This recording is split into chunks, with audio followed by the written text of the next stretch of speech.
So I just kind of, in my mind, was like, I'm going to do one of these where I'm going to decide, quote unquote, best PvP multiplayer FPS game of all time.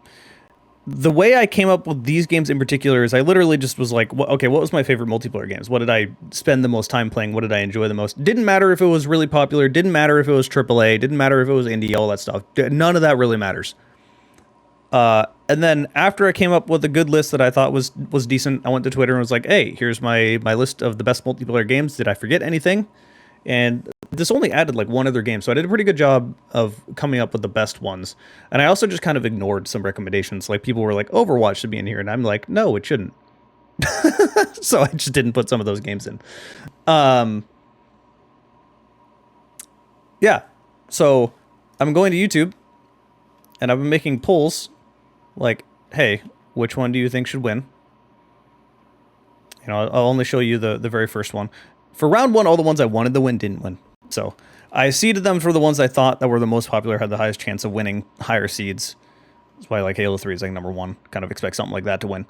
And then the ones I don't expect to win are like lower seeds. So that's how I did this. That's not what I'm doing here though. That is for the actual video that I'm going to be posting the week after next week, because next week's going to be with the Aliens mod. The week after next week is going to be about this, once all these polls are finally done. I'm only here. So, almost into round 3. What I'm going to do instead is just make a standard tier list. I'm going to be a basic bitch YouTuber. Because I don't really have another way to do this if I'm here. This isn't really... I should organize these tier lists better. Should I have... Let's just... Because we don't have that many. Let's just say top 5.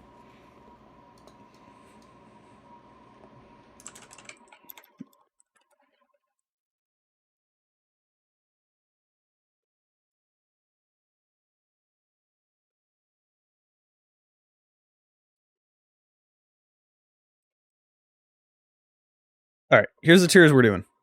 Because that makes more sense. I'm going to be adjusting these as I go.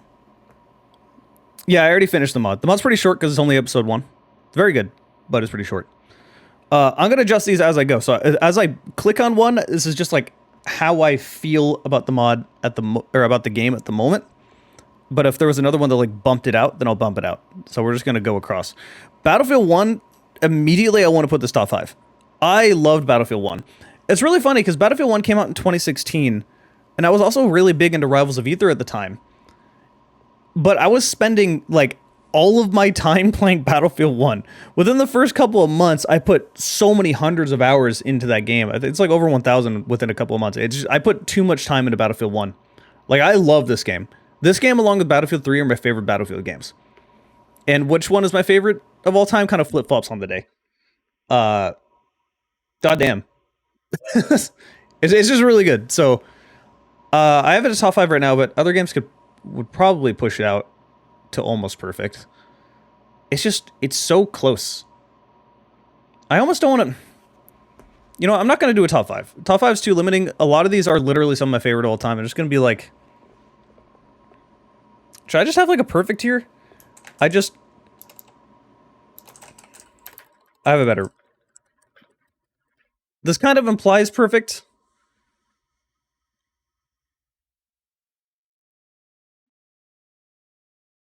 How could I say this? What should I put this tier as?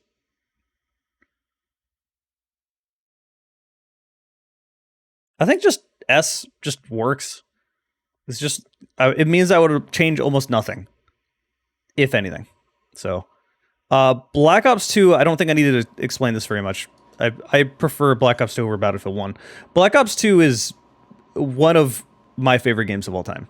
Multiplayer-wise. Don't care about single player in any way whatsoever. I fucking love multiplayer for Black Ops 2. When I'm looking for a new Call of Duty game or for a Call of Duty clone, I'm wanting a Black Ops 2 clone. I don't want all the Call of Duty stuff we have today. Like, we don't need slide canceling, all the extra movement, all the extra stuff. Like, I literally just want basic bitch old Call of Duty. And that's why I play Iron Sight so much, which I'm going to skip forward. I'm putting Iron Sight up here. The question I have, and this is going to sound crazy, do I prefer Iron Sight over Black Ops 2? And this is actually more difficult than it sounds, because Iron Sight pretty much wanted to clone Black Ops 2 and had hindsight to fix what Black Ops 2 struggled with. But it also was lacking a lot of the content Black Ops 2 had, like not wager matches as Black Ops 1, but like party matches is what I meant to say. So you don't have like, well, you do have gun game, but you don't have all the extra stuff. You don't really have the custom games. You're kind of locked to team deathmatch only because the game isn't populated enough to have more than that. So I like the base gameplay of Iron Sight more than Black Ops 2. You know what? I mainly play TDM. I'm going to do it. I'm crazy. I'm putting Iron Sight above Black Ops 2. I actually really like this game.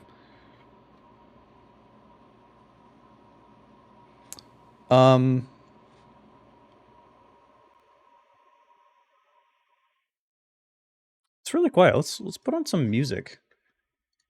What music could we be playing right now?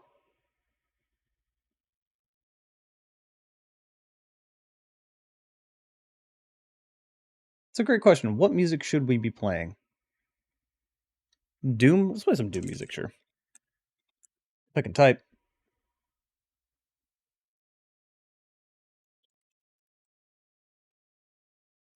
Let's look up the brutal Doom. Here we go. I found it. It's gonna be loud for a sec. No, it's not. I fixed it. Alright, there we are. Maybe a little bit too quiet on the music. Alright, we're good. Alright, back to talking. You want a futuristic COD that doesn't have the exosuit crap? I would not mind a futuristic Call of Duty... Okay, this is a little too loud. Hold on. I would not mind a futuristic Call of Duty that had old Call of Duty movement. Because I don't really vibe with the whole like, oh look, cool military dude bro shit. Like, I don't find that cool. I just find that cringy as hell. I don't find it badass, and I don't even vibe with the whole like community around that enjoys that kind of stuff. So I like sci-fi stuff.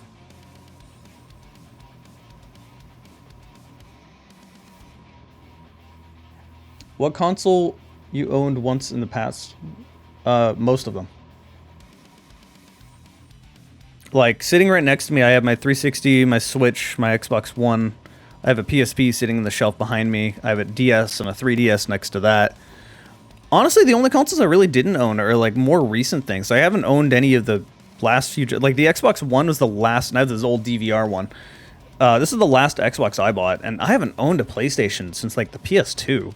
My brother had a PS3, so I might as well have had the PS3 because I played it pretty often. But, like... only for exclusives, and I didn't really care about vast majority of Sony exclusives. I still don't, to be honest.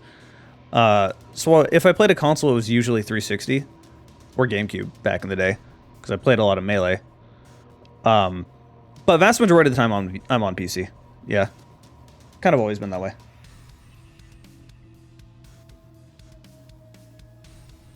All right, moving on. Counter-Strike. I don't really know how to rank CS 1.6 because I never got into Counter-Strike. So this becomes the question of, do I rank it on my subjective fun, or do I rank it on, like, its impact on multiplayer gaming as a whole? I think I have to sway it more towards my subjective fun, and I'm just going to put a good tier. It's fine. It's not one of my games. How I really feel about it is more like meh, but I can't put it in meh tier. It's Counter-Strike. I know it's good. It's just not me. All right, Dino D-Day. This is the one that I knew was not going to get voted on in the polls because it's just a popularity contest, and Dino D-Day was an indie multiplayer PC-only game that got a lot more attention than I thought it was going to, but I love this game. This game is so good. I really don't know where I put it up here. I put it above Battlefield 1 for sure. I mean, this is a top 5 game for me. Like, easy. You know what? No, I'm doing it. I'm putting it over both Call of Duty Black Ops 2. Okay, I'm taking back what I said earlier. I gotta put Black Ops 2 above Iron Sight. I just can't do that. Right now, it's like, I'm being serious when I put that there. Dino D-Day was so good. It was so stupid. For those of you that never played Dino D-Day, the whole concept of it was ridiculous. It was basically, what if the Germans had dinosaurs during World War II? That was the whole game. And the actual multiplayer took kind of like the Team Fortress 2 basic idea behind it with different classes and stuff, but not really a hero shooter. It didn't really play like TF2. So you had like dinosaur characters. You played mostly on the German side. You know, hold up. Let me do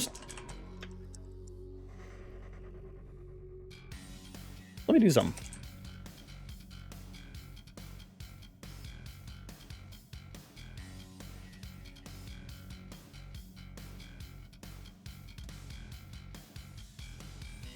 All right. Old YouTube video, very old. You're gonna see what I used to look like forever ago. Okay, this isn't helping you. I want to get to the dinosaurs. Where are some of the dinosaurs you could play? Raptor, here we go. So, I loved this game. This game was so fun. And you just had so many different classes and whatnot. For the Raptor class like this, you could just jump and pounce on people. You had very little health. You weren't really swiping people, so you kind of had to play it somewhat stealthy. And you couldn't go into a group. Like, you had to sort of 1v1 people and hope they didn't know you were there. So it benefited you to know every, like, nook and cranny in the map. So it was just really, really silly.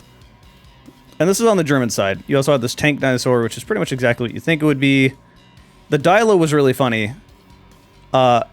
You were pretty tanky. Could eat a decent amount of bullets. But obviously no projectiles or anything. So you would literally just knock people over and then pick them up and throw them at other people. And that's how you would kill them. And there are also goats throughout the map. You would pick up the goats and toss them at other people. If you had multiple people, you kind of just do this instead of picking them up. And then you just had, this was like the basic one on the German side. You just have a machine gun on your back and whatnot. With most of the dinosaurs, if you sprinted and meleeed, you could knock people over, which is pretty fun. And then there's the compy. I forgot about this one. You have literally no health with this class. It's like you get shot once or twice and you're dead. However, you have a grenade on your back, and if you right-click, you just blow up. But the thing with this class is that if you just right-click and blow up, you'll do, like, no damage. The explosion gets stronger with the more kills you get. So with one kill, it'll probably drop them to about, like, half health. With 2 kills, it'll kill 1 person. With 3 kills, you're just a goddamn nuke. It was just such a silly, silly game. This is very old footage. Holy shit, that frame rate.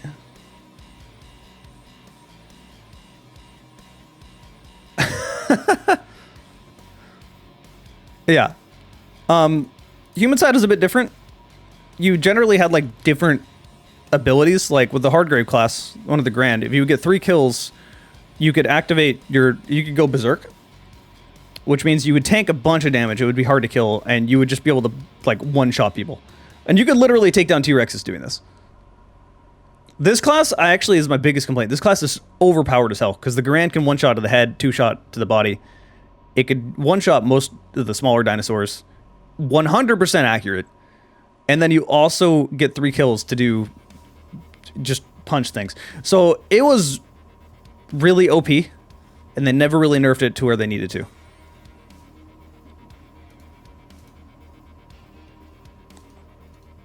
Let me skip to... yeah, this. So, this is the Berserk. We all called it Going American. Because your fists would go red, white, and blue. And you would tank this much damage, it just did not matter. You could just literally punch T-Rexes and shit.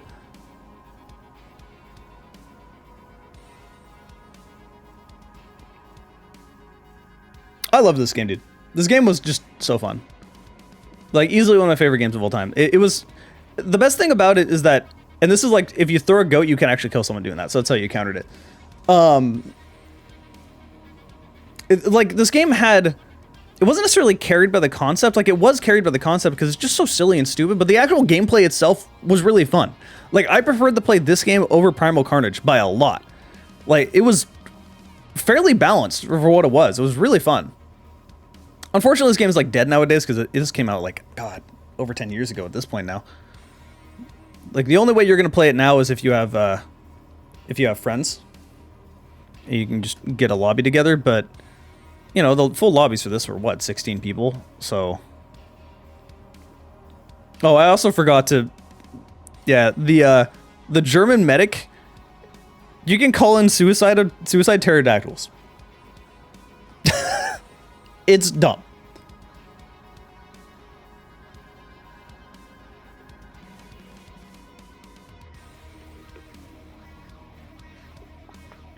Didn't I just cover Dinosaur Game recently?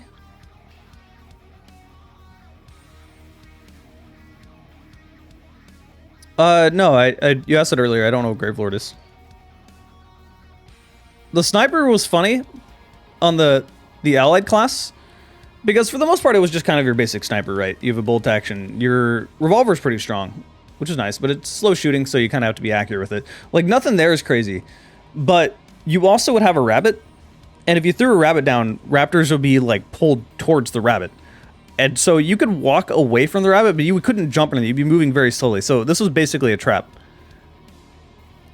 It most of the time didn't work because snipers are dumb, almost always dumb, and they'll just put the rabbit down, then not look at it, and then it really didn't matter. You just killed them anyway. See, this is what happens if they walk too close to it. They can't do anything.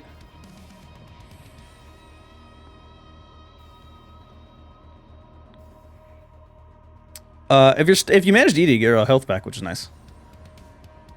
And then there's this. So there was something called T-Rex Deathmatch, where the Axis side would get T-Rexes. Sounds a lot less balanced than it really is. There's only a few maps really made for it because T-Rex is huge. And the T-Rex itself actually feels a little too vulnerable, because if you're just taking pot shots at it, you just whittle the health down. The T-Rex can't really do a whole lot. Yeah, you're a T-Rex with 2 fucking chain gun MG42s on your face. You need a big group. Also, if you roar and you knock people down, this is how you get health. This game has Vor, 10 out of 10. And it's T-Rex Vor, it's 11 out of 10. Yeah, this game's very fun. I love this game. Would highly recommend.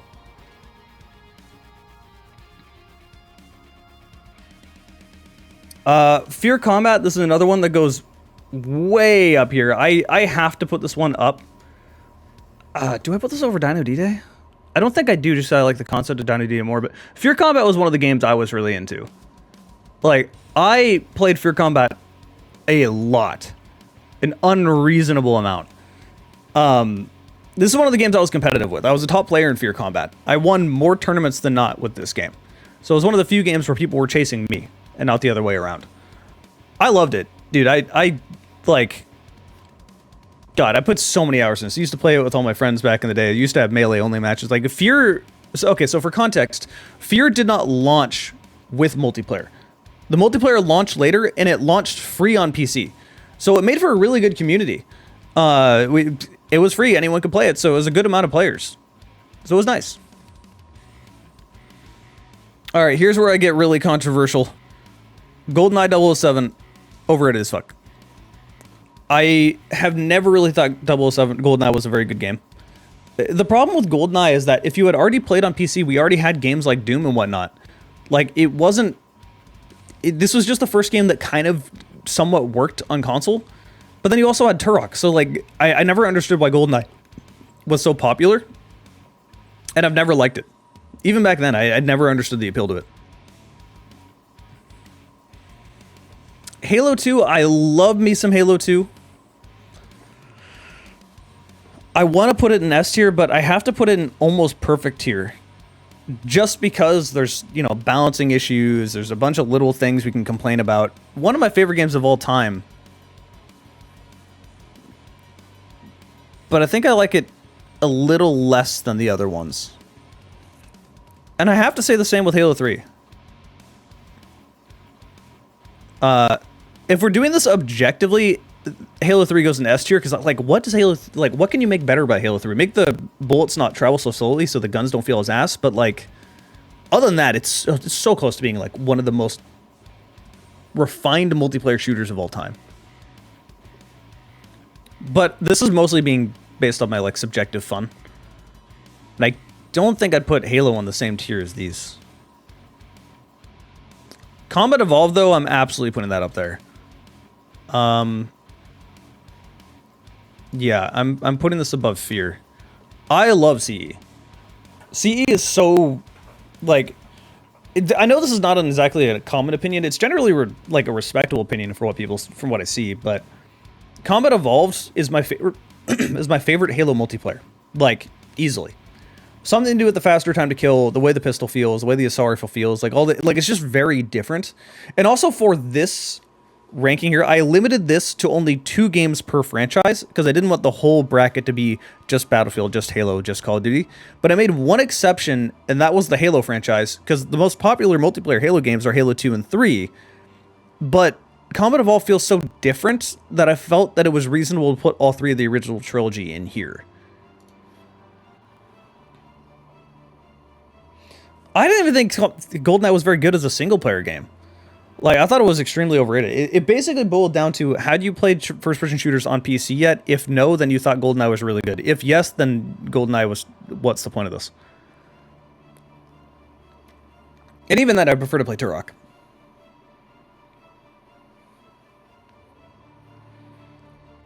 Killzone 2. Actually, no. If we're talking multiplayer, I'm putting it in Met here. I don't think it's actually overrated for multiplayer. I do think the multiplayer was pretty darn good. You know, actually, no. I'm going to put this up in good tier. I don't know. What am I talking about? I can't say meh about Killzone 2. Like, the multiplayer for it was genuinely good. I have no problem with Killzone 2 or 3's multiplayer. It was good. It's a single player I don't really care about. Modern Warfare 2. I should put this in here twice. So I could put this in 2 different places. I could put this as good, and I can also put this as overrated. I'm going to put it above Killzone 2, though. So here's my logic on that. The reason everybody loved Modern Warfare 2 is the reason why I wasn't a big fan of it. Like, it was fun, but everyone's like, oh, everything's broken, so it's fun. I'm like, no, it's just no balance in this game. It's stupid. I'd rather play Black Ops. Black Ops is better. I was 100% on the Treyarch side back in the day. Quake 3 Arena, this is going to get people a little tilted. If we're looking at just raw multiplayer, it's fantastic, right? Like, this had a huge impact on multiplayer shooters, but for me, meh. I never really cared about it. Like, it never really hooked me that much. And I'm going to skip forward here because I feel the same way about Unreal Tournament 2004. I never really got into this brand of arena shooter.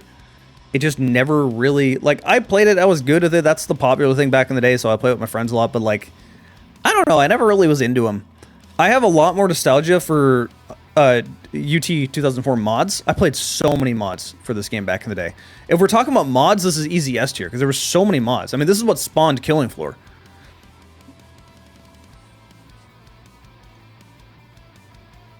A story tier list? I already did that. I'll look later. I already did, like, the best single-player ones. Rainbow Six Vegas, this goes way up here if we're talking about multiplayer. This is...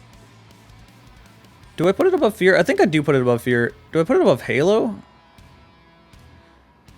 Yeah, I have to. This might be my favorite... you know, this is my favorite multiplayer game so far. This is another one of the games I took seriously, like, competitively, but not really serious in that way. Like, I wanted to win, obviously, but the reason I played it competitively is because I just found it really fun. Like, I was just good at it. Like, I never really tried to grind out being the best in the world or anything. I was just really good at the game and really, really found it fun. So I played it a lot, and I played it competitively, and I won, like, a lot. Like, this was one of the games I was good at. I competed in Vegas 1 and 2, and was one of the top players people were chasing, and I won more tournaments than not. It's the same thing with Fear Combat. Those are the 2 games where I've been, like, the best I've ever been. And, like, this is my peak of gaming, so to say. So it's got to be number 1, right? Red Orchestra 2, this also goes up there.